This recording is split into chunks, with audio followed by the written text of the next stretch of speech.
kababayan, ang panawagan ng mamamayang Pilipino hinggil sa naganap na pagmasura ng Korte Suprema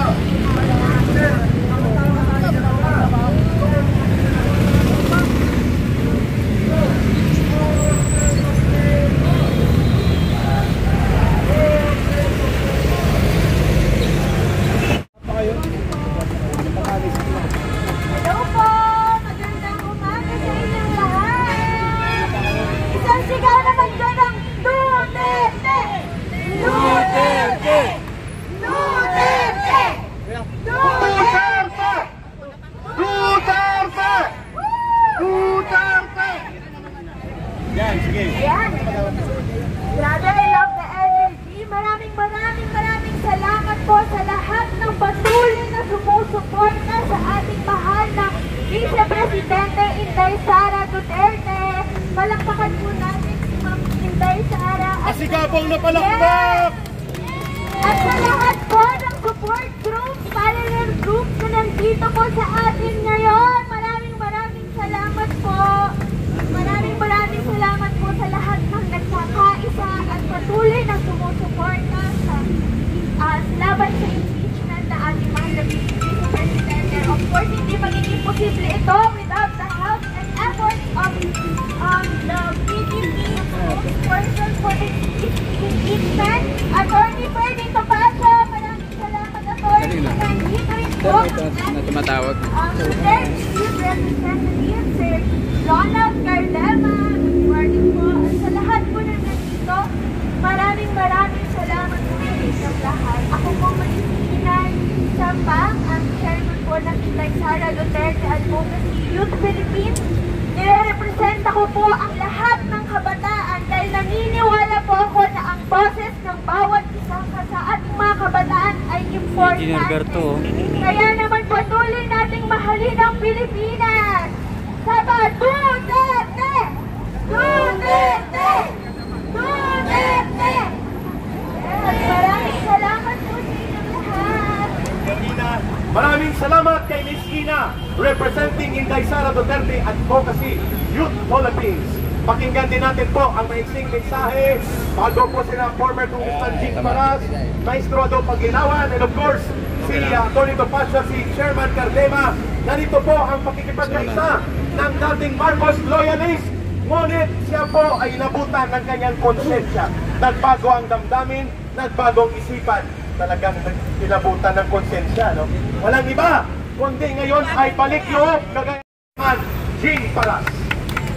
Magandang umaga po sa inyo lahat, mga kababayan. Dito po kami, nagtipon-tipon para suportahan po natin ang Korte Suprema sa kanilang paninindigan para sa rule of law.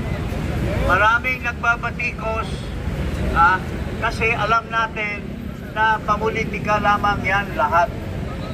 Ang Supreme Court ay ang pinakahuli na interpreter ng batas. Marami nilang sinasabi na ang Senado daw, ang Korte Suprema, bias. Wala po. Hinahikayat ko sa mga abogado, na mga katulad ko na mga abogado, na pag-aralan yung mabuti yung ruling ng Korte Suprema. Very clear po doon sa ruling ng Korte Suprema na talaga yung fourth impeachment ay walang saysay, illegal, unconstitutional. Bakit po? Dahil ang first impeachment complaint ay inupuan po nila, inupuan ng Kongreso,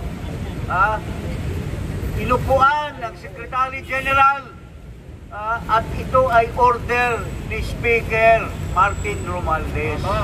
Sinusunod lamang ni Secretary General ang order, at ang sabi ng Korte Suprema, yung first impeachment ay dapat may proseso, dapat yon.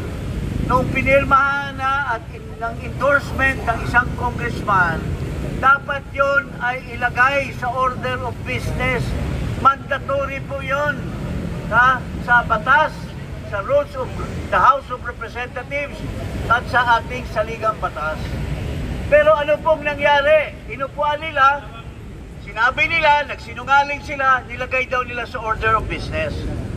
Simple lang po ang sinabi ng Korte Suprema. Sinasabi nila, binabago daw ng Korte Suprema ang mga president. Wala pong binago po doon.